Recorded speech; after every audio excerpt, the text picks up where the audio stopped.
Elu Baba Dalam Tadatan Diro Tiaro Nayu Tijujara Jadi Ora Tijujara Media Yang Namegaro Kudu Yeka Ya Om Syam Sure Namerile Ona Tijujara Om Yang Namegaro Kudu Yeka Ya Om Syam Bandu Balado Wadani Di Iman Dhamma Dekanam Gantha Sida Wani Viharado Ikan Bhagavata Buddham Arabha Kacheti Bandu Balado Wadani Di Iman Dhamma Dekanam Bandu Balado Wadani Sashira Idaya Vedana Rago Dada Dhamma Saya Bayam Yaswadi Sida Wani Sida Wangho Jam Daikona Yang sampai orang musyawarah, egan bogaraga paudan, deyang don wada tamai tago ada bajang juli, kehati kaum zamadwe, hojaro muge babe dari.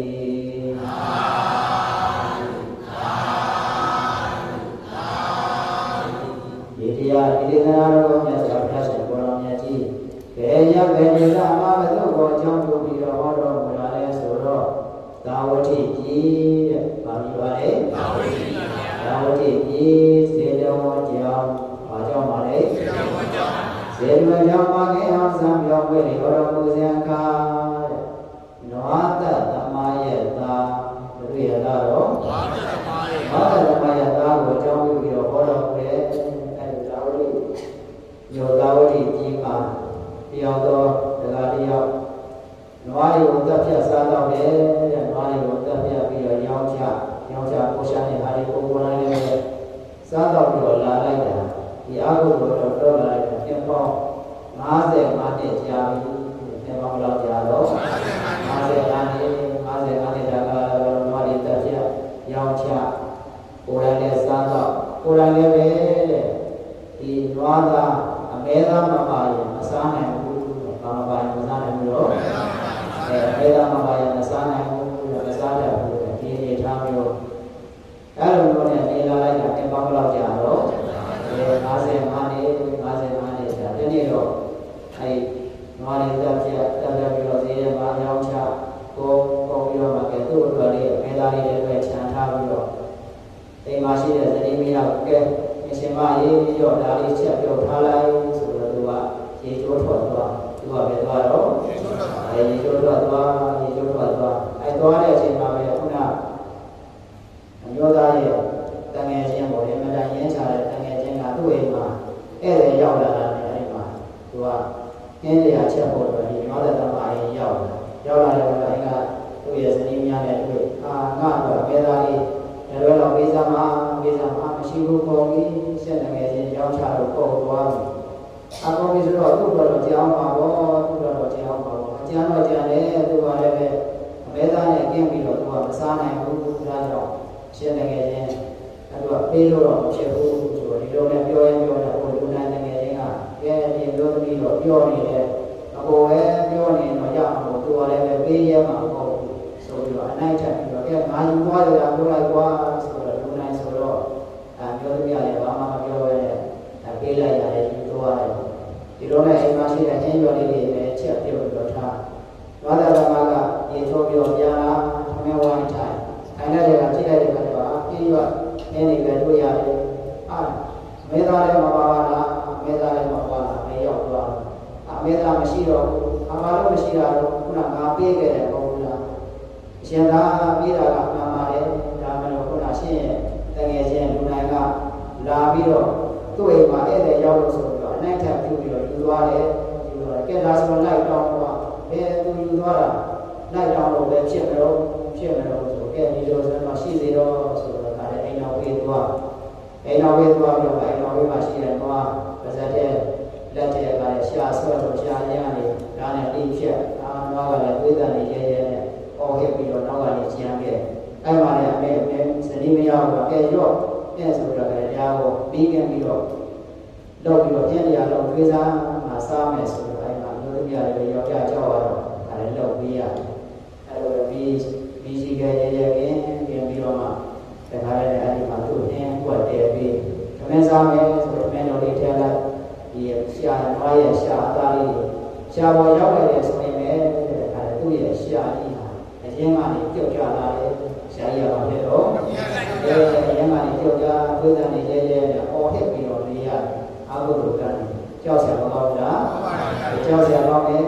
ဘာတွေတက်လာတာလဲအကောင်းတော့ကြာပြီတော့အဲဒီ50မှနေကြာပြီအခုတော့ဒီတော့အရှင်လက်လက်ကြီးကိုမှအိမ်မောင်လေးသွားပြီးတော့ဒါလည်းရှာရင်းကနေချက်ပြီးချက်ချင်းနဲ့စားမယ်ဆိုတော့ဒါလည်းအဲဒါကြောင့်မို့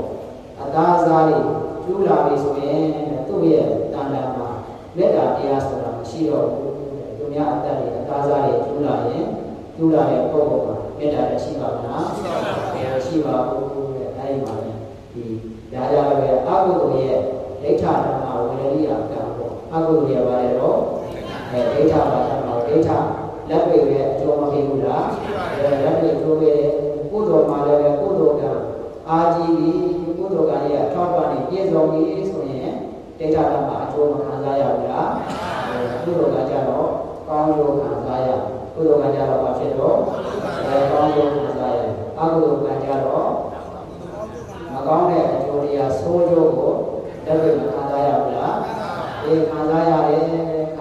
သူလည်းပဲမအော်လို့ပဲလေးပတ်ထောက်ပြီးတော့အိမ်ထဲမှာအော်ဟစ်တွေးတွေကဇာတိရနေတတော်တော်နဲ့ကြာရိုးစီးပြီးတော့ပါလေအော်ဟစ်ပြီးတော့ရေးယူပြီးတော့မအော်လို့အော်နေရခံစားနေရဒီပြည့်စုံတော်သူ့ရဲ့သားကကြည့်သူ့ရဲ့သားကကြည့်နေတော့အပေဖြစ်တဲ့ဘုရားကဘာသာသမားရဲ့ဇနီးမယားကသူ့သားကိုပြန်ကြတော့အာသာကြည်စားမအောင်မင်းအဖေရဲ့အဖြစ်ဆိုလိုက်လေချင်းငါသားလည်းပဲဒီမှာဆက်နေမယ်ဆိုတော့ငါသားလည်းပဲမင်းအဖေရဲ့အဖြစ်တွေမင်းဘောင်းပေါ်ရောက်လာလိမ့်မယ်ဒါကြောင့်ငါသားတို့မကဲမကွက်ပါနဲ့မတိမရှုနဲ့ငါသားရေတို့ရတာပြီးပြီးတော့ဆိုတော့ဒါသားကိုထွက်ပြီးသွားกันဒါတော့ဘောပါလေအပေကိုမရောပြီးတော့မှတခါနဲ့တက်လို့ဒီထွက်ပြီးသွားတယ်ဒီတော့ထွက်ပြီးတော့တက်လို့ဒီထွက်ပြီးတယ်တော်လူတွေထွက်ပြေးပြီးတော့မှအဲ့ဒီမှာဗရိန်တဲ့အတက်ကိုတင်တယ်ဗာတက်တယ်နော်ဗရိန်တဲ့အတက်တင်ပြီးတော့ဗရိန်တဲ့လည်းပဲတော်တော်လေးပညာလေးတက်ကြွလာတဲ့အခါမှာအဲ့ဒီဗရိန်ဆရာကြီးသူ့ရဲ့ဆရာကြီးကလည်းတခြားဒီရတဘာမှာသွားရကိစ္စရှိတဲ့အခါကျတော့ကဲငါလည်းပြည်ရေးဒီမှာငါတော့အထည်လေးတစ်ခုရှိတယ်ငါလည်းဒီຢာလေးကိုလုံထားလိုက်ကွာဆိုတော့အမှန်တမ်းခရကဲစေအထည်လေးပေါ်လေခရကဲစေအထည်လေးတက်ရအမှန်တမ်းလောက်ဝင်တဲ့အလိုလောက်အောင်ပေါ့လေအမှန်တမ်းပညာသားပါတဲ့ခရကဲစေတက်ရပြီးအဲဒီမှာအထည်လေးကိုသူ့သားကိုသူ့မကြည့်ကိုပေးခဲ့ပြီးတော့သူကရတဘာသူကပြန်လာတော့ကြည့်လိုက်တော့ငါရဲ့တပည့်ကတော့ပညာလေးတက်ကြွသွားပြီတပတ်ကတက်သွားပြီငါတို့ဒီပညာနဲ့ဆိုတော့ဘယ်ရက်ဘယ်ဒေသပဲရောက်ထမင်းမကတော့ပညာလေးတက်ရင်ထမင်းကပါမလားအဲ့တော့ဘာပညာပဲဖြစ်ပြီးမြောက်အောင်မြောက်တက်ဖို့အရေးကြီးဘူးလားဒီလိုပဲတက်ပဲဖြစ်လက်မှုပညာလည်းမျိုးပဲဖြစ်ဘယ်ပညာပဲဖြစ်တဲ့ဟိုလောကကြီးမှာပြောတာပဲဘယ်ပညာပဲဖြစ်ထိရောက်ပေါက်မြောက်အောင်မြင်တတ်ဖို့လည်းအရေးကြီးဘူးလားအရေးကြီးပါတယ်အခုရအနေနဲ့ညလိုတဲ့မျိုးတွေမှာတွေ့ရတဲ့တာရကလေးတွေပြောမယ်ဆိုရင်တော့ဟုတ်လားဒီကားနဲ့ပတ်သက်တဲ့ပညာရည်လေးတွေတချို့ဆိုရင်ကားရဲ့အခြေခံဖြစ်တဲ့လေထိုးကျွတ်ပါတဲ့အလုပ်ကလေးတွေဗရိတ်ပြင်းတဲ့အလုပ်ကလေးတွေတချို့ရတော့လည်းဒီအားပြင်းတဲ့အလုပ်ကလေးတွေစသည်အပြင်ဒီကားရဲ့အင်္ဂါအစိမ်ပိုင်းတွေအများကြီးရှိဘူးလားရှိပဲရှိကြတော့လည်းတချို့ရတော့ဟာတကားချက်ပြင်းနေဆိုပြီးတော့ဒီတစ်ခုလည်းပဲတက်လိုက်ဒီတစ်ခုကိုကျွမ်းကျင်တဲ့တရားတက်လိုက်ပြီးဆိုရင်ဒီပညာရဲ့လေးကိုလည်းတကယ်ကျွမ်းကျင်ဆိုတာကျန်တဲ့လူတွေကတစ်စင်စကားတစ်စင်သားနဲ့ကြော်ညာမသွားဘူးလားအာမင်းတကားချက်ပြင်းရင်တော့ဘယ်နာလေးသွားဟုတ်လားမိရပြင်းရင်တော့ဘယ်နာလေးသွားဝါရတဲ့ပြင်းရင်တော့ဘယ်နာလေးသွားဆိုတော့ပညာရဲ့တစ်ခုခုကိုတစ်ဖက်ကပေါက်ပေါက်နဲ့ပေါ်တတ်ဖို့လည်းအရေးကြီးဘူးလားအရေးကြီးတယ်ဘယ်ချင်းပညာပဲဖြစ်မထင်မဲ့မြင်ပြုစရာအကြောင်းရှိရလားမရှိပါဘူးမထင်မဲ့မြင်ပြုစရာဒီမှာလည်းပရိသေတက်ကိုကျောင်းကျင်တက်သွားပြီးငါတတိဘယ်နေရာရောက်ထမင်းမကတော့ဘူးဆိုတာသိတော့စိတ်ချရတော့ထောက်ကြနိုင်မယ်တော့ငါရှင်တွေကသူ့မှာလည်းသမီးလေးတယောက်ရှိတော့သူများပေးစားပြီးတော့ လေးစားလိုက်ပြီးတော့မှအဲ့ဒီမှာလည်းသူလည်းပဲစီဝါရေးရဲ့အစဉ်ပြေစီဝါရေးရဲ့အစဉ်ပြေပြီးတော့ဒီနေရနေတဲ့သူ့မှာလည်းတားတဲ့သမီးတွေရအသားတွေကသူတို့နေရတော့အခြေချပြီးနေတာကတော့တက္ကသိုလ်ကြီးပဲဒီပါလေတက္ကသိုလ်ကြီးမှာနေတဲ့သူ့မှာလည်းတားသမီးတွေထွန်းကားလာတယ်အဲ့ဒီသားတွေကနေပြီးတော့မှဒါသူတို့လည်းပဲတာဝတိမြို့မှာအိမ်တော်ရတာကြတာဝတိမြို့အိမ်တော်ရတာကြတော့ခုနဒီနွားတော်မရတာတတိယမြေခုနဗလိန်တဲ့တက်သွားတဲ့ပုံကိုသူကလည်းအသက်အရွယ်ကြီးလာပြီတက်ရပါပြန်လာတော့ကြီးလာပြီအသက်အရွယ်ကြီးရလာ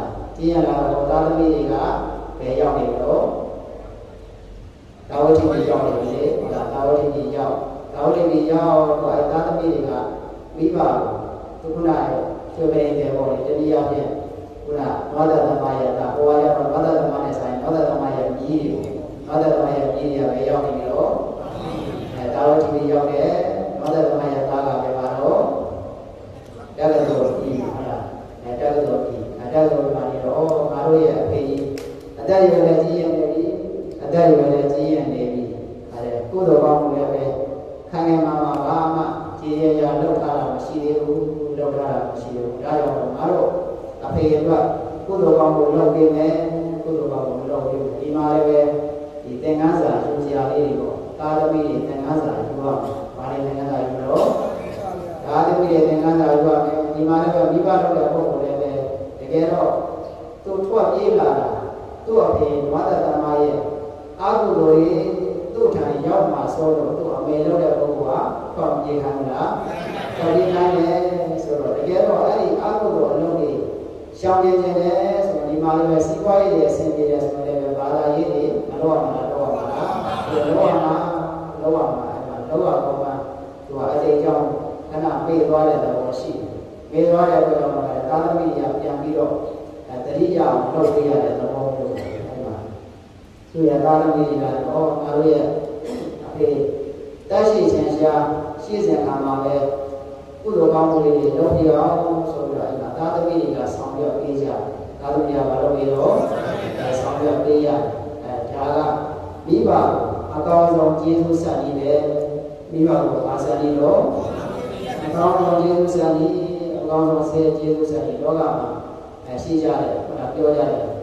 လူဝန္ဒနာဒီလောက၌မိကိုလည်းရဖကိုလည်းဝဲကာဆွဲချီရဲ့ပကုံးကြောက်ဝဲအတဆုံးအောင်ပြန်လို့ဆောင်ပြီးအောင်ပြ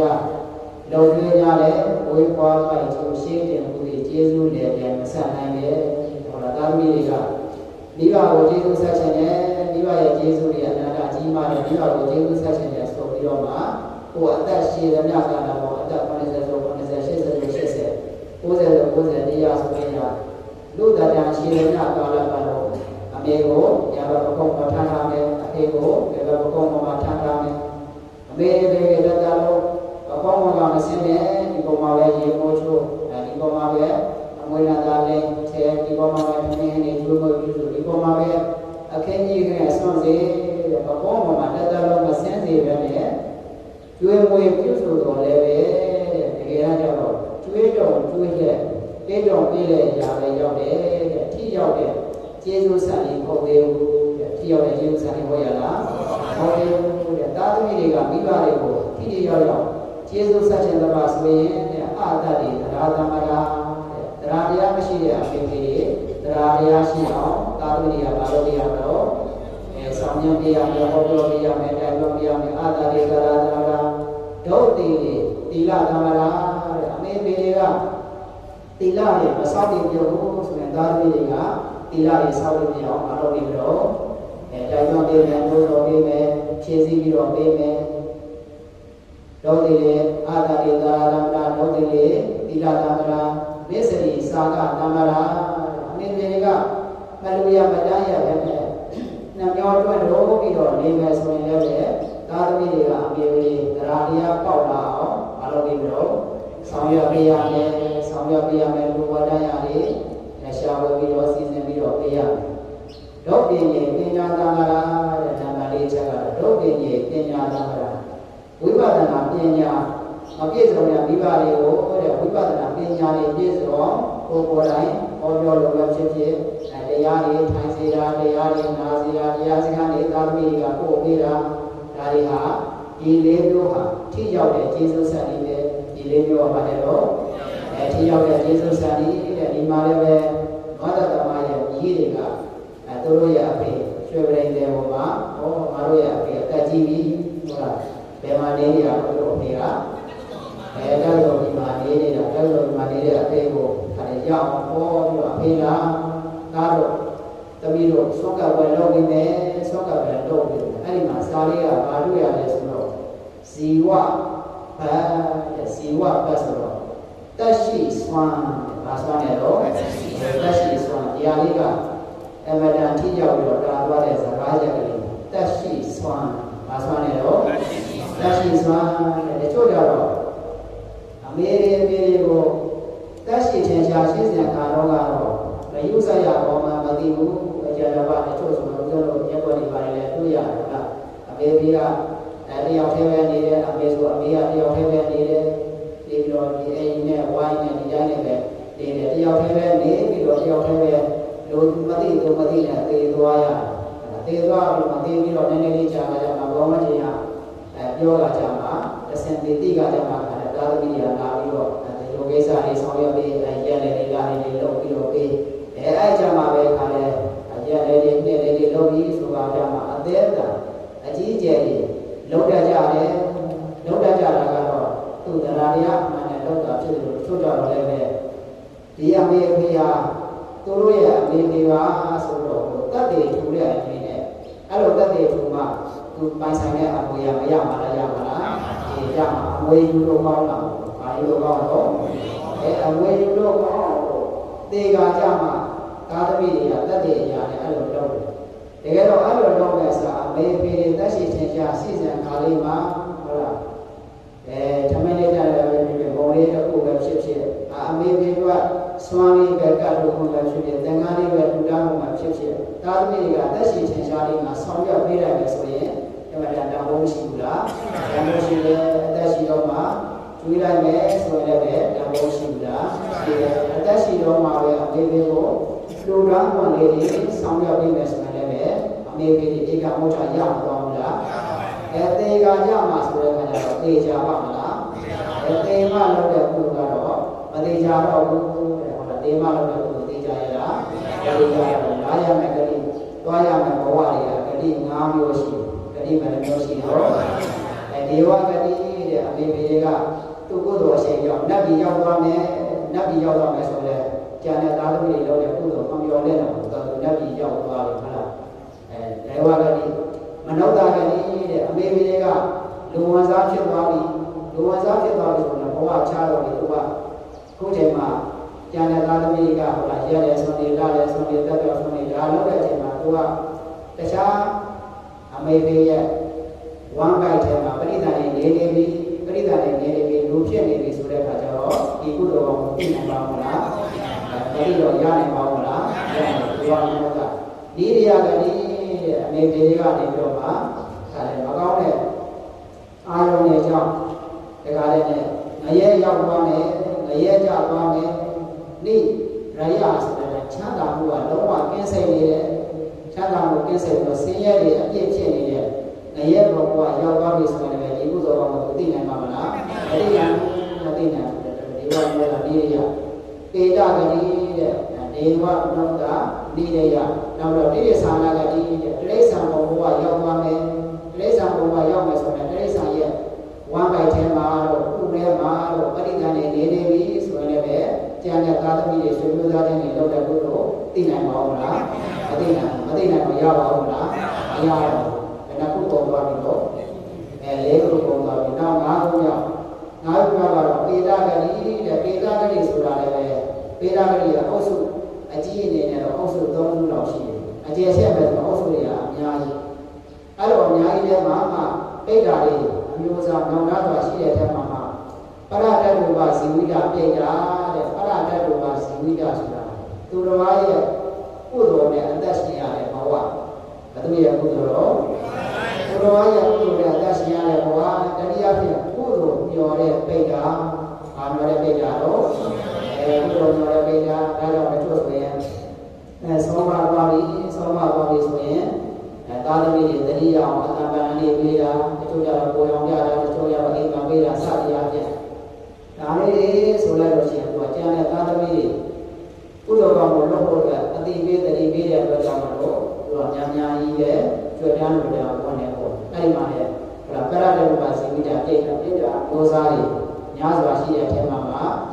ကုသိုလ်ကောင်းကိုညှော်လဲနေပြိတ္တာပေါ့လေဟုတ်လားကုသိုလ်ကောင်းကိုညှော်လဲနေပြိတ္တာဘဝကြောင်းမယ်ဆိုရင်တော့ဖြင့်ရှင်းစရာတော်ကြီးကတော့ပြောကြတယ်ဟိုပုံလေးရတော့နည်းနည်းရိုင်းတဲ့သဘောရှိတယ်အဲ့ဒါပါလဲဆိုတော့ကြာသနာမှာနွားချမ်းသာရမယ်ဘဝပါတယ်တော့ကြာသနာမှာနွားချမ်းသာရတဲ့ဘဝအဲသာသမီတွေတော့ငါဘယ်သာသမီများကုသိုလ်ကောင်းမလုပ်အောင်ဟုတ်လားဘယ်သာသမီတွေဆွေမျိုးသားချင်းအများငါကကုသိုလ်တော့အများဝေကမလို့ညှော်လဲမနေဘူးလားညှော်လဲနေတယ်ညှော်လဲတာလည်းဘယ်တော့ဒီအောင်များညှော်တယ်ဆိုရင်ဘုရားလက်ထက်ကဗိမိသာမင်းကြီးရဲ့ဆွေမျိုးတွေဆိုရင်ဆွေမျိုးကဘယ်ဘဝတော်တဲ့ဆွေမျိုးလဲဆိုရင်90တက္ကဘာကတော်တဲ့ဆွေမျိုးကဘာမှမလုပ်တော့90တက္ကဘာကတော်တဲ့ဆွေမျိုးကိုယောဂီတို့ဒီတရားစခန်းစာအုပ်လေးမှာစာအုပ်ထဲမှာပါတယ်နမောတတ္တဘုရားရှိခိုးဘုရားရှိခိုးတော့နမောတတ္တဘုရားရှိခိုးနမောတတ္တဘုရားရှိခိုးကဘယ်တော့မှစပေါ်ခဲ့တာလဲဆိုတော့လွန်ခဲ့တဲ့ဘယ်တော့90တဲ့ဘာသာရေးထားတာ90တဲ့ဘာသာပေါ်ခဲ့တာနမောတတ္တဘုရားရှိခိုးဟုတ်လားအဲ့ဒီရှင်ဘုရားလက်ထက်ဟုတ်လားအဲ့ဒီရှင်ဘုရားအဲ့ဒီအချိန်ကစပြီးတော့မှတခါလေးနဲ့သူကုသိုလ်ကောင်းမှုလုပ်ဟုတ်လားကုသိုလ်ကောင်းမှုလုပ်တဲ့လူကလုပ်တယ်ကုသိုလ်ကောင်းမှုလုပ်တော့အဲ့ဒီမှာချက်ပြုတ်လောက်ကြကြတဲ့ချက်ပြုတ်ရဲ့အဖွဲ့တွေဘာကြောင့်ပြည့်ကြဖြစ်ရတယ်ဆိုချက်ပြုတ်လောက်ကြတဲ့အဖွဲ့တွေကတန်ဃာတွေကလည်းအဲ့မှာအများကြီးတန်ဃာကသူက2000ထင်ဟုတ်လားအဲ့ဒီကဟုတ်ကမြတ်စွာဘုရားလက်ထက်အောင်ပြီဟုတ်လားလွန်ခဲ့တဲ့90ကျော်လောက်မှာအဲ့ဘုရားလက်ထက်မှာတန်ဃာတွေလည်းအများကြီး2000အဲ့တော့မှမင်းကြီးမင်းသားရှင်ကြီးရဲ့သားတွေကနေပြီးတော့တော်ဝါလုံးသုံးကပြရစီဆိုတော့မှရှင်ကြီးရဲ့ထံကနေပေါ်တော့ရှင်ကြီးရဲ့ထံကနေပေါ်ရှင်မြင်းစံနေခွင့်ရလို့မှတော်ဝါလုံးသူတို့ကလည်းပဲယောဂီဝတ်စုံကိုပေါ်ပြီးမင်းကြီးမင်းသားသုံးပါးကမင်းသားသုံးပါးသူ့ရဲ့အပေကြီးခွန်တောင်းရတာကတယောက်ကိုတလအနေနဲ့ဟုတ်လား3ယောက်ဆိုတော့ဝါလုံး3လဆွမ်းကပ်ခွင့်ရတော့အကြောင်းမှလည်းသူကနေတယ်ထုံးစံနဲ့ပေါ်လေသူကတော့မင်းကြီးမင်းသားဆိုတော့သူကသူ့ရောအောင်ဆွမ်းရတဲ့အခါမှာသူယောဂီတွေအခုဆွမ်းရတာတွေအတန်လေးဆွမ်းကပ်ရပေါ်လေပေါ့အဲ့အနေထားမျိုးကျန်တဲ့ဝေယဝဇဘွယ်တွေကသူ့ရဲ့မင်းကြီးမင်းသားရဲ့ဘာသာဆိုးတွေဘာတွေကဘာသာနဲ့ဒီကလူတော်များတွေထုတ်ပေးတယ်လုပ်ပေးတယ်ချက်ပြုတ်တဲ့ဘွယ်တွေကချက်ပြုတ်ကြတယ်အဲ့တော့ဘာလို့ကြလဲဆိုတော့ချက်ပြုတ်ရေးအဘွယ်တွေကတန်ဃာတွေကလည်းပဲဖုံးပေးရကောင်းတယ်တန်ဃာ2000ဆိုတော့ဆွမ်းကပ်လိုက်လို့ရှိရင်လက်ကြံဖြတ်ပိုင်းမကြံဘူးလေတန်ဃာတွေလည်းအားပေးဆိုတာအကုန်လုံးလာပဲပေါ်ဖုံးပေးဒီယောဂီရတော့ပေါ်ဖုံးပေးလို့ပါတယ်နော်အဲ့လိုမျိုးဒါလည်းပေါ်ဖုံးပေးတော့အမှန်သူတို့ပြီးတယ်ပြီးတော့ဒီလိုနဲ့ဝါလုံး3လလို့ဆွမ်းကပ်ရတာဟိုဘာလို့ဒီလိုရဲ့ရလေးရကြာတာသူတို့မှလည်းပဲအမေတွေကဝေယဝဇချက်ပြုတ်တဲ့ပွဲတွေကထားကြပြီဆိုတဲ့အခါကျတော့ကာသမီးရလည်းစောစောလို့ထားကလေးထုံးစံနဲ့ပဲဗိုက်စာကလေးဆိုတော့ဗိုက်စာမေးစားလဲအဖေးစားလဲပြောရင်ပြောတဲ့ချက်ပြုတ်ရဲ့ပွဲတွေကနေပြီးတော့မှကဲငါသားလေးတော့ငါသမီးလေးတော့ဆိုတော့ဒါလည်းနဲ့သမီးဝေဟိုတဲ့အဲနာကားလေးဘကသေးခင်မှာဒါလည်းနဲ့နည်းနည်းလေးယူပြီးတော့ကျွေးတဲ့အမတန်ထောက်ကစီဦးစားကြရမြင့်ဘုံမြတ်တွေချက်ပြုတ်ထားတာဆိုတဲ့အခါကျတော့အဲ့ဒီမှာလည်း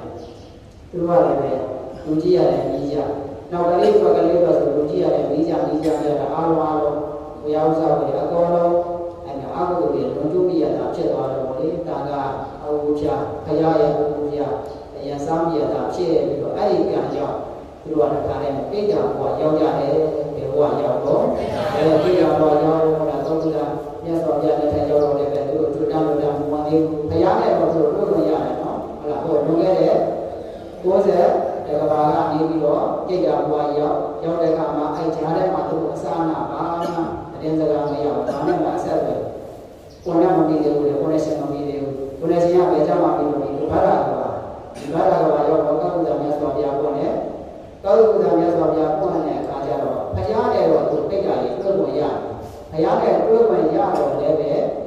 ကုသိုလ်ကမကုန်ရင်ကျွတ်တန်းလို့တာရေးရှိပါမလားရှိဖို့အကုသိုလ်ကကြောက်စရာမကောင်းလားဒီကာမသမန္တလာနာရှိတဲ့ကံတဲ့လူရဲ့အားဆိုတာလောကမှာမရှိကံမှုနာဝိရဒနာပါဏဗုဒ္ဓပိပရိပါယိလောနာတကကံတရားပြန်လို့ပြီဆိုဘုရားလည်းပဲတားလို့မရဘူးကံတရားတွေပြန်လို့ပြီဆိုဘုရားလည်းပဲတားလို့ရပါမလားဒီတားလို့မရဘူးဒါကြောင့်ဦးဇင်းတို့ရဲ့ဘုရားဝါဒဒီကဲတဲ့ရှင်ဝါဒမဟုတ်ဘူးကဲတဲ့ရှင်ဝါဒဟုတ်ရဲ့လားဒါလေးကိုသဘောကျထားရကိုယ်ကံကိုထံကိုယ်လားကိုသွားကြရတယ်တဲ့ဟုတ်လားကိုယ်ကံကိုထံပြီးတော့ဗါတယ်တော့ကိုယ်လားကိုသွားကြရတယ်တခါကြတော့ပုံမှုတဲ့ကံကြီးကိုပဲခံစားရမလားကိုယ်ပဲမဆန်စားရမလားကောင်းတာလို့ရင်ဆန်စားရမယ်မကောင်းတာလို့ရင်မကောင်းတဲ့ကံကြီးခံရမှာပဲအာငါမရဘူးလားပဲငါဘုရားနဲ့တွေ့တာပဲငါသာနာကိုတွေ့တာပဲငါဘာလို့ခံရတာလဲဆိုတာကိုယ်အတိတ်ကဘာလုပ်ခဲ့လဲဆိုတာကိုသိနိုင်ရလားမသိနိုင်ဘူးဒီမှာလည်းပြိတ္တာတွေ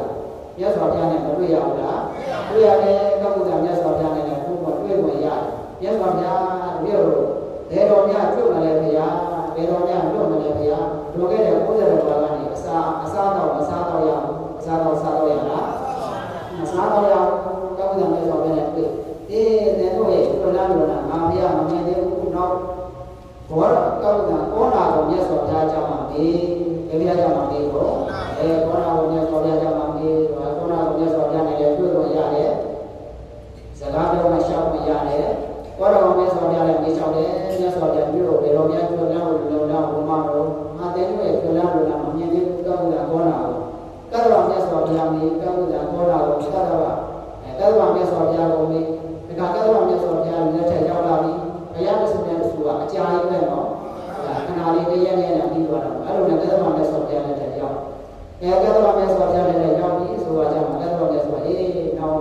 ပေါ့မယ်ဘောရမမြတ်စွာဘုရားဆိုတာပေါ့လာလိမ့်မယ်အဲ့ဒီဘောရမမြတ်စွာဘုရားရဲ့လက်ထက်ရောက်တဲ့အခါမှာသင်တို့ရဲ့ဆွေတော်မျိုးတော်တော်ဆက်ခဲ့တဲ့ဗိမိသာရမင်းကြီးရှိတယ်။ဗာမင်းကြီးတော့ဗိမိသာရမင်းကြီးကနေသင်တို့ကကုသိုလ်ကောင်းကိုလုပ်ပြီးတော့အမြဝေလိမ့်မယ်ဆိုပြီးတော့မှမြတ်စွာဘုရားအဲ့ကြောင့်ပြားလေးပေးတယ်။အဲ့ဒီက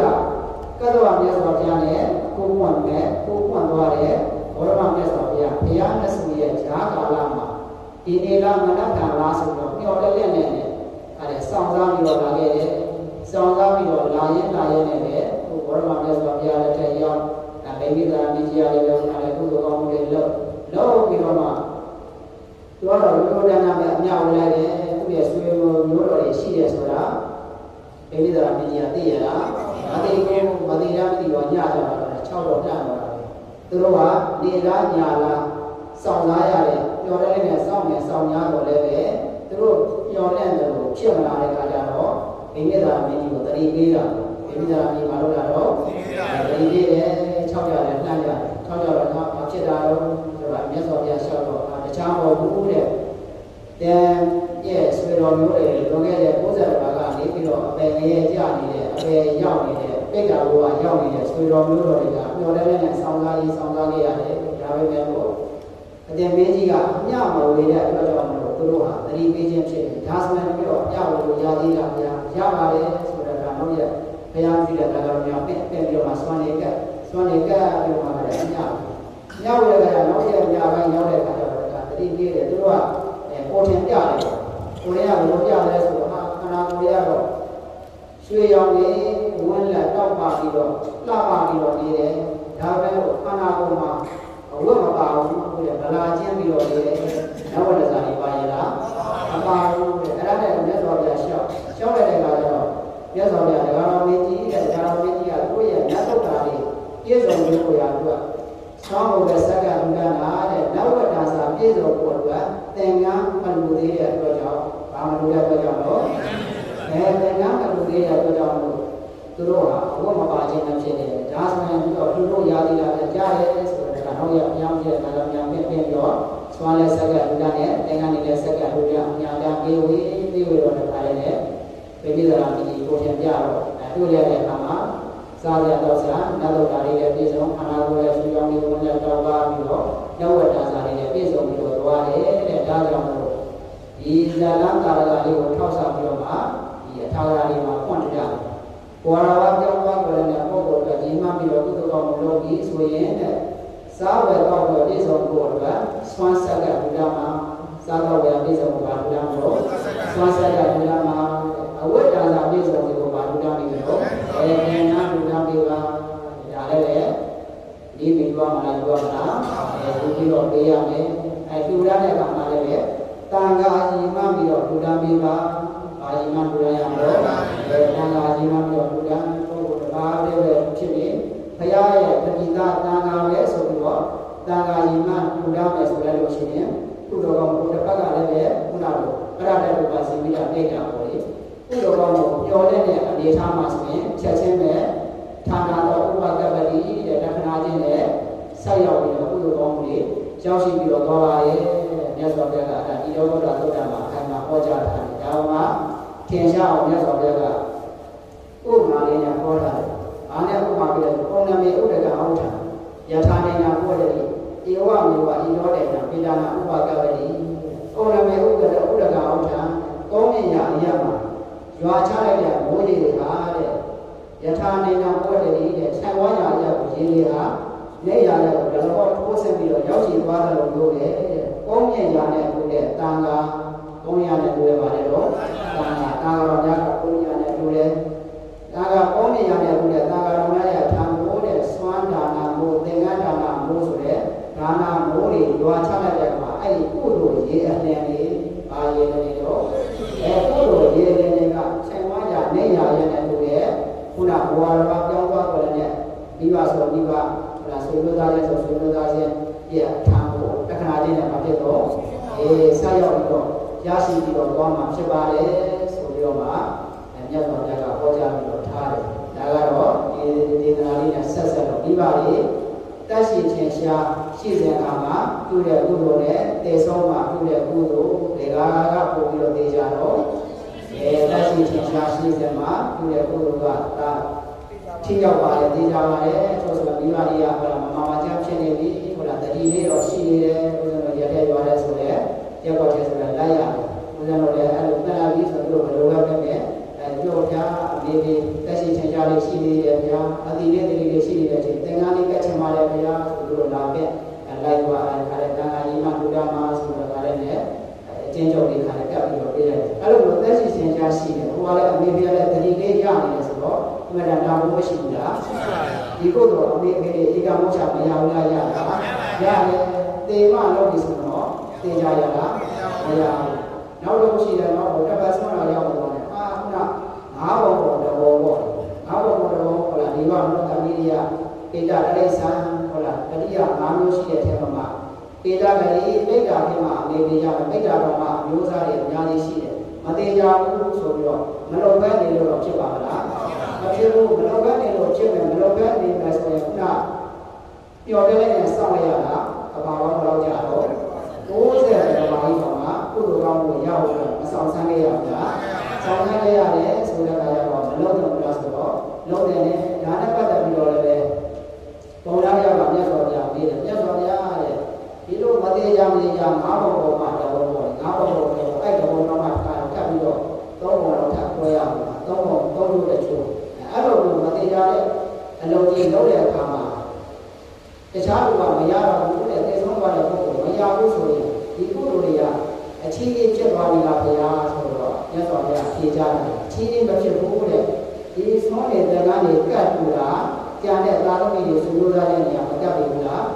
ကတ်တယ်ကတ်တယ်ဆိုအဲ့ကတ်တဲ့ကုသိုလ်ရှင်တွေရပါတယ်ကတ်တဲ့တွေမရဘူးလားဒီကြောင့်လို့ကတ်တဲ့ကုသိုလ်လည်းရတယ်ဘဝတော်ပြောင်းတဲ့ပုဂ္ဂိုလ်လည်းပဲသူသားလို့ခေါ်လိုက်မယ်ဆိုရင်သူလည်းပဲမရဘူးလားရတယ်ဆိုတော့ကိုယ်ကတည်းကကုသိုလ်ဟာအချင်းချင်းလည်းဖြစ်ပါမလား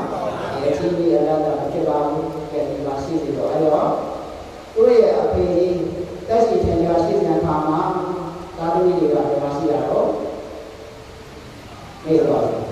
ဒါတဲ့ကမှာတော့တာဝတိဒီဟိုပြရတဲ့နေဆိုရင်တာဝတိဒီနဲ့တက်လို့ဒီနောက်ပြရနောက်လည်းတော့ပြေတော့မှာပါအဖေလောက်တဲ့ပုဂ္ဂိုလ်ကဒီမှာတော့တက်လို့အဲ့ဒါဒီမှာရှိတော့အဲ့ဒါဒီကအဖေကြီးလာပါဆိုတော့မှအဖေကိုပေါ်ပြီးတော့ကုသိုလ်ကောင်းကိုဆောင်ရပေးတယ်ဆောင်ရရုံနဲ့မကဘူးတာမန်လေးတမန်ကဆန္ဒလေးဆောင်ရတာပေါ့မြတ်စွာဘုရားကရှောက်ပေးတာ သားသမီးတွေကရသော်ဗျာတဲ့ဒီနေ့ပြုလုပ်တဲ့ဒီနေ့ကတည်းကဆွမ်းလာတော့ဗျာဒီလိုတော့ဒီမှာတော့မဟုတ်ပါဘူးဗျာတဲ့အဖေကြီးရဲ့တက်ရှိဆွမ်းပါဗျာသူရဲ့တက်ရှိဆွမ်းတော့အဖေကြီးရဲ့တက်ရှိဆွမ်းဖြစ်ပါလေဗျာတဲ့ဒါကြောင့်မို့အဖေကြီးကိုပဲအကျိုးပြုပြီးတော့တရားဟောတရားဒေသနာဟောကြားပြီးပါဗျာဆိုတော့မှသူတို့ရဲ့အဖေကြီးကိုပဲကုသိုလ်ကောင်းမှုဒီမှာပြီးတော့ပြုပါတယ်ဆိုတော့မှအဲ့တော့မြတ်စွာဘုရားကလည်းဆွမ်းဖုံးပြီးတော့မှတရားဒေသနာဟောကြားတယ်ဘာလို့ဗလာသောဝါဒာနိတိဣမံဘာလို့ဗလာသောဝါဒာနိတိယမဝိဒါပိစတေဥပတိကံဩယောကမုကေဇာတေတိမာတေယပိစတေနဝိဇ္ဇတိသောကရောဟိဒီပမရဏေနိဗ္ဗာမေဝနိဗ္ဗာဝါယမတိပါတိတောနေကန္တမလောအင်္ဂတောဒိဗ္ဗာအရိယဘုမေဥပေဟိတိဘောဥပါဒကာဘုဒ္ဓရကာယဒွန်တေတိဣဒာနိယခုခါ၌ကာတုဗလာသောဝါဖြော့တော်သောအစဉ်ရှိသောဖတ်ရယောကဲ့သို့ဖြစ်ပါ၏။ဘာယာယောကဲ့သို့အတိဖြစ်ပါ၏။ယမပုရိသပိစာသေမိဓမ္မယောက်ျားတို့လည်းပဲဒေသေဥပတိတာအနိ၌ဤကြ၍နေပါစေ၏။ဒွန်တေတိဩယောဂမုပိသဆောက်ရောက်ခြင်း၏အဝါ၌ဒါလည်းဒိဋ္ဌိနေပါ၏။ဒေသေအားဘာထေယပိစာကုလိုဘုသောဇေကတို့သည်လည်းပဲနာဝိဇ္ဇတိမရှိပါသေးတော့တွန်းထိုးတဲ့ဒီအရတော်မိမိဒီပံကျွန်းနဲ့လူတော်ကုသိုလ်ဘုတော်ဒီကိုရာကိုကရောဟိပြုပါလောခိဗံနဲ့မြတ်စွာဝါယမလောလာဆန်းတော်လွတ်လို့ပါလောဗန္တိတော်ပညာရှိဒီဘောမဖြစ်ပါလောဧဝံဤသို့ပြုရှိတော်နေတန္တမလောထိုအပြီးသောရာဂစားတော်အရေးကြီးရှိသည်ဖြစ်၍အနေကသောကိလေသာအဟိမရှိသည်ဖြစ်၍အရိယာဘုံမေအရိယာတို့၏ဖြစ်ရာဒိဗ္ဗံသောတာဝကအာကောသောဥပေတိဆာယောယတတံဣတိဣသောဘဂဝါဘုံတော်ဘုရားရှင်ကိုယ်တော်မြတ်သည်ဒေသေတိကောင်းစွာမတွင်ဟောကြားတော်မူ၌ပါဝေတတိ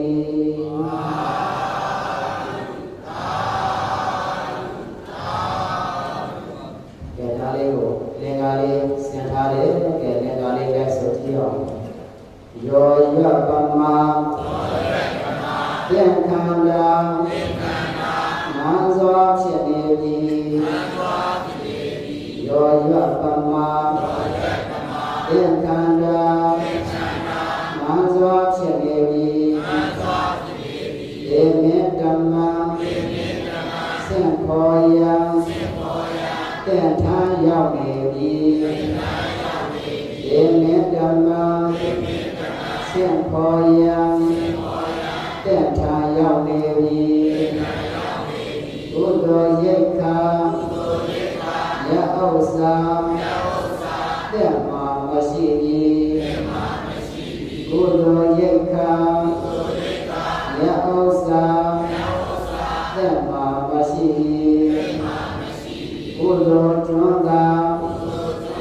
ဒီကိုရာယံစွာပြုတဲ့ပြီဘုဒ္ဓကျွမ်းသာဒီကိုရာယံစွာပြုတဲ့ပြီရာဂမြင့်ကြီးသင်အောင်စေရှုပွေအရိယာဖြစ်လေပြီရာဂမြင့်ကြီးသင်အောင်စေရှုပွေအရိယာဖြစ်လေပြီအဲ့တော့အဲ့ဒီမှာရှုရဲတဲ့တရားကြီးအသက်ရွယ်ကြီးရလာပြီကြီးရလာတဲ့အခါမှာမြတ်စွာဘုရားရှင်ကိုယ်တော်မြတ်ကြီးကတေယခန္ဓာကိုယ်ဟာယောရွတ်ပမာဖြစ်နေပါပြီတေယခန္ဓာကိုယ်ပါဖြစ်နေတော့ယောရွတ်ပမာဖြစ်နေပါပြီခန္ဓာကိုယ်ဖြော့တော့ပြီးတော့အားနေပြီးတော့နေပါပြီနောက်ပြီးတော့တေမေဓမ္မစင်ကောယံတဲ့ဌာန်ရောက်နေပြီတေမေယဓမ္မနေငယ်ဩနာလေကာရဏေဆိုတဲ့ငါးထွေသောနတ္တမဆိုတာရှိတယ်ဗျာသူငယ်လေးတွေငယ်ကိုတဲ့ပုဂ္ဂိုလ်လေးလောကမှာမတွေ့ရဘူးလားအဲဒီတော့စာလေးတွေတွေ့ရတယ်ကိုတဲ့ပုဂ္ဂိုလ်တွေ့ရတယ်နားတဲ့ပုဂ္ဂိုလ်တွေ့ရတယ်ထောင်သွင်းအကျဉ်းချခံရတဲ့ပုဂ္ဂိုလ်တွေလောကမှာမ တွေ့ရမလားတွေ့ရတယ်အဲ့လိုတွေ့ရတယ်ဆိုတာကတင်နေကနေနတ်ဓမ္မနေလွတ်ထားတာလောကကြီးတွေကိုတင်နေကမတွေလွတ်ထားတော့နတ်ဓမ္မနေလွတ်ထားတာဒီမှာကျတော့ဒီတကာကြီးကျတော့အသက်ရွယ်ကြီးရပြီဆိုတော့ဒီနတ်ဓမ္မနေလွတ်ရုံနဲ့မကဘူးနတ်ဓမ္မနေကသူ့ရှိရောက်နေပြီနတ်ဓမ္မနေမှာဖြစ်တော့သူ့ရှိရောက်နေပြီတဲ့ရထာဂေါနတ်ဓမ္မနေရောက်ရှိပြီးတော့နေပါပြီဒါကြောင့်တကာကြီးကုသိုလ်ရဲ့ကတက်မှာဘာမှမရှိသေးပါဘူးတဲ့သူတာဝတိမျိုးပါလေတောက်တော်ကြီးကိုထွက်ပြေးတဲ့အခါမှာသူ့အဖေကြီးဝါဒသမားကြီးခံစားရတဲ့ဒုက္ခတွေကိုကြောက်ပြီးတော့အနေလို့တဲ့ဘောသားကြီးလို့ရပြီးတော့သားရဲ့လို့ရပြီးတော့ဆိုတော့ဒီကုသိုလ်အကုသိုလ်တွေကငါတတ်ထားရောက်လာလိမ့်မယ်ဆိုပြီးတော့ဒီအဖြစ်ဆိုးကြီးတွေနဲ့မကြောက်ရလို့ပြေးပြန်ပြေးကြတော့လည်းပဲသူစီးပွားတွေတော့စောင့်ချပြီးတော့လုပ်ခဲ့တယ်ဒါမှမဟုတ်ကုသိုလ်တွေတော့သူစောင့်ချလုပ်ရတာမလုပ်ဘူးတဲ့ကုသိုလ်တွေစောင့်ချတော့တဲ့မှာကုသိုလ်တွေမရှိသေးဘူးအခုမှသာသမီတွေကနေပြီးတော့သူ့ရဲ့ဇီဝဗတ္တဆိုတဲ့တက်ရှိစမားလေးဖရာပဲကပ်ပြီးတော့မှကုသိုလ်ရအောင်တိုင်းတွေဆောင်မြင်ပေးလို့လာတယ်အဲ့ဒီမှာမြတ်စွာဘုရားရဲ့တရားနာရဒါကြောင့်တက်မှာကုသိုလ်တွေကလေးမရှိသေးပါဘူးကုသိုလ်တွေကလေးမရှိသေးပါဘူးဒါကြောင့်ကုသိုလ်ဟာအားကိုပြီးကိုရကျွမ်းတဲ့သူလေကုသိုလ်ကဘာနဲ့လို့ကျွမ်းတဲ့သူလေကုသိုလ်ဟာကျွမ်းတဲ့သူလေလောကမှာဟုတ်လားကြောင်ရဆောင်ရတဲ့ဥပ္ပယေဆိုရင်ဟုတ်လားကပ်ဘေးတွေအမျိုးမျိုးတွေနဲ့ကြောင်ရဘူးလားကိုယ်တွေဘေးတွေနဲ့ကြောင်ရတယ်ရေဘေးတွေနဲ့ကြောင်ရတယ်လေဘေးတွေနဲ့ကြောင်ရတယ်ဒီမျိုးမျိုးတွေကြောင်ရတဲ့အခါကုသိုလ်အရှိန်ကောင်းတဲ့ပုဂ္ဂိုလ်တွေဟာကြာမှပြီးတော့မှဒီဘေးတွေကနေမလွတ်ခဲ့ဘူးလားလွတ်ခဲ့တယ်ဒါကြောင့်ကုသိုလ်ဟာကျွမ်းတဲ့သူလေကုသိုလ်ကဘာလဲဆိုတော့ကျွမ်းတဲ့သူဒါလေးတဲ့စကားဆက်လို့တတိယလေးအဲ့မှာရေဘေးမှာတချို့ကလေးမလေးတွေတချို့ကတော့ရေပေးကြုံတယ်ဆိုတော့မသိပဲဒီပေါ်တက်ပြီးတော့တချို့အဲဒီလိုပြုံးလာကဝန်ကျင်နေပါတော့လေအဲ့ဒီနေရာတရင်လေးကြားရအဲ့ပါလေကလေးမလေးတွေတချို့ကလည်းပဲကြောက်လန့်ပြီးတော့မှအိမ်ခေါင်းထိတ်လေးထုတ်ပြီးတော့တက်နေရတချို့ကသိပဲဒီပေါ်တက်နေရအဲ့လိုမျိုးအမျိုးမျိုးပေါ်လေကိုတက်လို့ရတဲ့အကြောင်းလေးတွေနဲ့လောလန်းလေးမရှားရဘူးလားရှားရအဲ့ဒီမှာသူ့ခြားခြားလေးတော့မကြားရပြရတယ်ကလေးပါလေငယ်ငယ်ရွယ်လေးပါလေဒီကားလေးနဲ့ပေါ့လေအရင်ကရောက်တော့ရှိမှာပေါ့အဲတူကတော့အဲ့လိုပဲတိကျပေါ်ရေတော့တဲ့နေရာနေနေရဲ့နေနေရဲ့ပဲအဲကလေးပါလေဒီနာလေးကိုတဲ့တို့ဒီနာလေးကဘာမှစားကြတော့ဆိုပူကြမလို့တဲ့ရေတော့ပေါ့ရေတနေရတက်လိုက်ကိုညောလာတယ်အဲကလေးပါလေမကြောက်ပါနဲ့ဒီနာတက်လေးဆွဲပြီးတော့တို့ဒီနာကိုကိုယ်လုံးဒီကားကိုရတယ်နောက်ပြီးစားစရာမဟုတ်လို့ရေးဆိုရင်ပါကလိုက်ဒီထဲမှာပြောလာတယ်ပြောလာတယ်ဗျာဒီပြောလာတယ်အဲ့ဒါကိုဆွဲပြီးတော့အကွာစားစရာလည်းမဟုတ်ဘူးလားတောက်စရာလည်းမဟုတ်ဘူးလားဒါဟာကုသိုလ်ကရဲ့အကျိုးပေးရတယ်ဘာရဲ့အကျိုးပေးရတော့ကုသိုလ်ကရဲ့အကျိုးပေးရတယ်ဒီလိုဒီရေရဲ့အကျိုးဘယ်နှမျိုးလို့ကြားလို့တော့ရေတော့ဘယ်နှမျိုးတော့ရေတော့ဆယ်မျိုးပါလေရေတော့ဆယ်ပါမကောင်းသေးတယ်ရတယ်ငယ်ငယ်လေးကမကြောက်ဘူးလားကြားဘူးလေအဲ့ဒီရေတော့ဆယ်ပါနဲ့ရေနဲ့ပတ်သက်ပြီးတော့မှသူကဘယ်လိုကောင်းလို့ရရတယ်ဆိုတော့ကိုဟာတဲ့တက်ပြန်ထိတ်လို့တောင်ထိတ်လို့ရောက်တယ်ကစားအဲ့ဒီရေကုတ်ကောင်းလို့လောက်ထားတယ်ဆိုရင်တက်ပြန်တောင်ထိတ်ရောက်တယ်ဒီလိုတော့တက်ပြန်ထိတ်ရောက်တယ်ရေငတ်ရတာငါကဘုရားအဲ့ဒါလေးနဲ့အဲ့ဒီအကျိုးတရားလေးကခုနဒီကလေးပါလေးနဲ့ရှင်းစင်လေးတွက်ကြည့်တဲ့အခါမှာကုသိုလ်ကရဲ့အကျိုးလေးတွေကမဆန်းကျင်ဘူးလားဆန်းကျင်တယ်ကုသိုလ်တွေကအမှန်တန်ဆန်းကျင်တဲ့ကြောင့်မို့ကုသိုလ်ကောင်းမှုတွေမလုပ်တဲ့ဘူးလားလုပ်တဲ့ကုသိုလ်ကောင်းမှုတွေလုပ်တဲ့ကြောင့်မို့ဦးဇင်းတို့ဆရာတော်လည်းပဲအရင်ကစကားဆိုင်ဒါနနဲ့ပတ်သက်ရင်အများအားဖြင့်ဟောပါတယ်အဲ့ဒါကလည်းတော့ဒီတောင်းတော့ငါးကံတော်ဆရာတော်ဘုရားကြီးရဲ့ဉာဏ်အားလေးအောင်းနေတယ်မြတ်စွာဘုရားရဲ့ပါဠိတော်လေးကိုကိုးကားပြီးတော့ရေးထားတာတော့ပါလဲဆိုတော့ဒါနစွာဖြင့်ကျိုးပေါ်ဆင်အောင်ရှင်ပြန်မြတ်စွာသိတော်လာပြီးတော်တော်ယုံကြည်သိတော်လာမှုမသေးဘူးပဲစားရရမှာမဟုတ်ပါဘူးကုသိုလ်ဆုပ်တဲ့ရစ်စီဆက်နဲ့ဆုပ်တဲ့ပို့ရမစွမ်းတာဒါနရဲ့အကောင်းဆုံးကိုမြတ်စွာဘုရားပြုတယ်လို့ကတတ်တော်တယ်ကောင်းကောင်းဆရာပြည့်မယ်ဆိုရင်ကိုစားတဲ့ စားပဲနဲ့အားရသူရမှာဖြစ်လာတယ်ဒါနရဲ့ကောင်းလို့တကယ်သိမယ်ဆိုရင်ဘယ်လိုမှလားဒီမှာဖြစ်တဲ့ကုသဇာနာလေးကိုကြည့်ကြည့်ပါဟုတ်လားကိုတကယ်ဒီလိုမှလည်းကြော်ရတဲ့အချိန်ဘလို့မှကြော်ရတဲ့အချိန်မဲ့နေတဲ့အချိန်မှာတော့စားစရာတွေတောက်စရာတွေအစင်းနဲ့ရောက်လာဘူးလားဒီပါကလည်းပါကလည်းအထောက်အကူတော့ရောက်လာတယ်ဒါအားလည်းဌာနရဲ့စမားတွေပဲအဲစမားတော့ဌာနရဲ့စမားတွေပဲဒါတော့ဌာနစမားတို့ဘုံစီအောင်ရှင်းပြရဆိုတော့ဒီပေါ်မှာပြောတယ်လူကဒီကောင်ကဘူးဟုတ်ကဲ့ဒီပဲစားရစားဟုတ်ပါဘူးသူ့လိုဆုံးတယ်မျက်စိစိတ်နဲ့ဆုံးတဲ့ပုံရစမားတာသူ့လိုတော့ကိုကိစ္စဆိုတာကဘယ်လိုကိစ္စဆိုတာလဲဆိုရင်မျက်စိကစိတ်ကကိစ္စဆိုတာဘာကိစ္စဆိုတာတော့မျက်စိကစိတ်ဆိုတာဝန်လိုတဲ့စိတ်ဒါဘာဖြစ်တဲ့စိတ်တော့ဝန်လိုတဲ့စိတ်ကကိစ္စဆိုတာကိုယ့်ရဲ့ဒါနရဲ့ကောင်းလို့ကိုယ်ကတိုင်း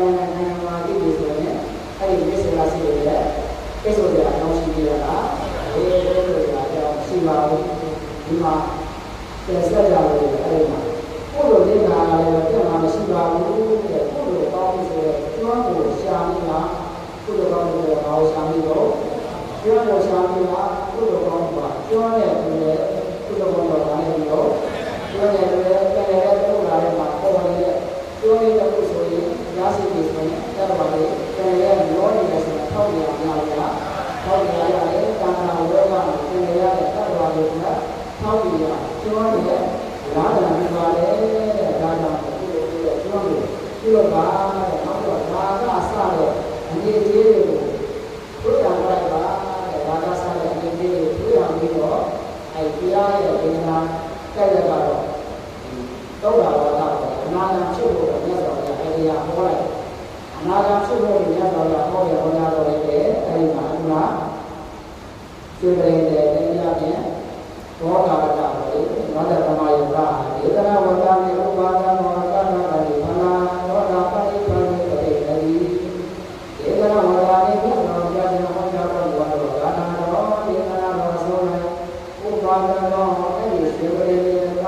အဲ့ဒီဝါဒသမာယကဒုရိယတရားတိသောတာပတိပတိသောတာပတိဒုလာယတတိတတိတောင်းစွာမန္တေဤကြပါလေတတိ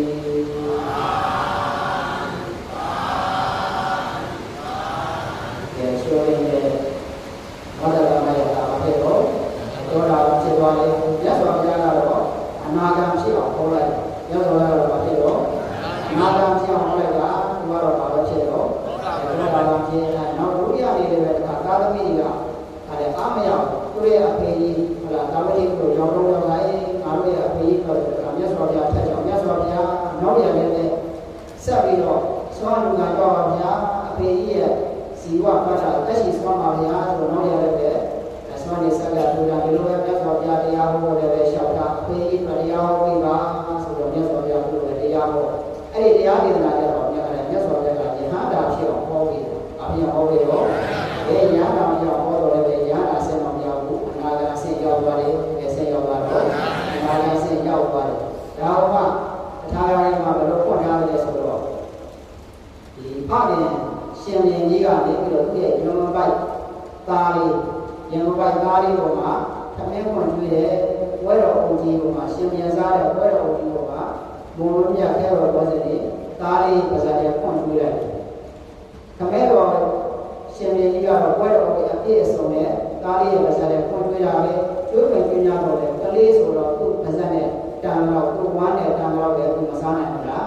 စားနိုင်တယ်အဲ့ဒီသားကလည်းအဲ့ဒီဥမာလေးထောက်ကြတယ်သောလူကမြတ်စွာဘုရားကတော့အနာဂတ်ဖြစ်အောင်တရားဟောတယ်သူကဘာဖြစ်တော့သောတာပန်ဖြစ်တယ်မြတ်စွာဘုရားကတော့ဒုတိယရဲ့ဉာဏ်သာကြောင့်ဟောလိုက်တယ်သူကတော့ဘာဖြစ်သွားတော့အနာဂတ်မှာဖြစ်ပြီးတော့သွားတယ်ဆိုတော့ဘာပဲဖြစ်ဖြစ်